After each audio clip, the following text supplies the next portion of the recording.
खुलुमबाय आं मैदो फुलबारिनि जोंहा बिदिनो दानि मोना 20 तारिख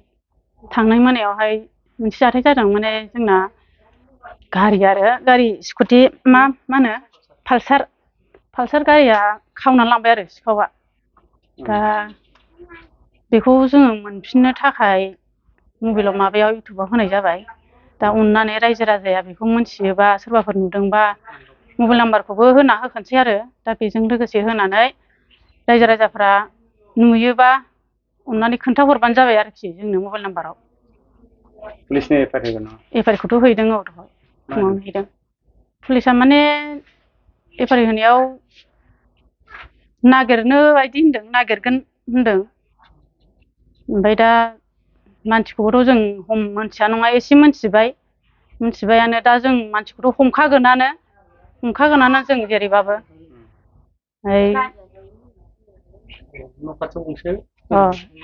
गारिया गंनै आरो गंसे बाजैमोननि फिसाजोनि रुफानि आरो गंसेया जोंनि आरो सिगांफोर बेफोरबायदि जादोंमोन नामा? सिगांथ' जों खोनायाखै रावनावबो खोनायाखै एबारसो फार्स्ट टाइम बयबो बाहेरायावनो दोनजोबो बेनिखायनो जोंबो सिथ्लायावनो दोनदोंमोन आरो न'नि बाहेरायावनो माखासे जे गोबां मानसिफ्रानो बेबायदि जायगायाव बायहेरायावहाय गारिफोर दोनो बिसोरखौ माबायदि सांग्रांथि होनो सानो? दा जोंनिखौ गोमाबाय बलथे जोङो बिसोरबो एसे मोजां दोननानै लाथोंसै बेखौ दा आं बुङो आरो गारि मोनायाव 3थासोआव गारि खावना लांदों मा गारि? मा होनो स्कुटि हन्डा ओमफ्राय बेसे मोनासो जागौमोन? 3थासो बायदियाव आन्दाज मोननाय बायदिबा 3थायाव आरो दा बेखौनो जोङो मोनबा सोरबाफोर खिन्थाहरबा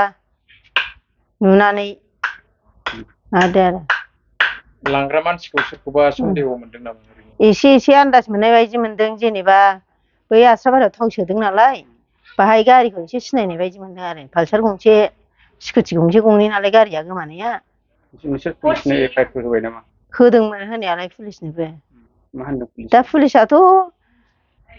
माबा खालामबा चेकिं खालामबायबा मोनबा जों खिन्थागोन ओमफ्राय जेनेबा अबावबाफोर लोगो मोनबा माबाबा जों मोनबा माबागोन होनदों आरोखि एक्सन लानायनि जेबो बाथ्रा जेबो बुङाखै 30 बोसोरनिफ्रायनो देहायारि जोथोननि बिथिङाव बुहुमनि बयजोंबो फोथायजानाय लोगोसे साबसिन आरो रावजोंबो रुजुजायै गोरोन्थि गैयै फिथाइनि रादाय होग्रा एप'ल' डायग्नोस्टिक्सआ नोंथांमोननि साखाथियाव सौफैबाय बे एप'ल' डायग्नोस्टिक्स सेन्टाराव थैजों सोमोन्दो थानाय गासिबो बेराम कभिड-19 बेराम खि हासुदै आरो गुबुन बेरामनि आनजाद खालामनाय जायो नोंथांमोनहाबो आनजाद खालामफैजानो हागोन थंआ जाबाय क'क्राझार टाउननि मालदां बाजारनि साखाथियाव थानाय रिलायन्स पेट्रल पाम्पनि उल्टाथिं रोखायै मिथिनो थाखाय नोंथांमोनहा 60015171003 नाम्बाराव सुलु लानो हागोन एप'ल' डायग्नोस्टिक्स सेन्टार क'क्राझार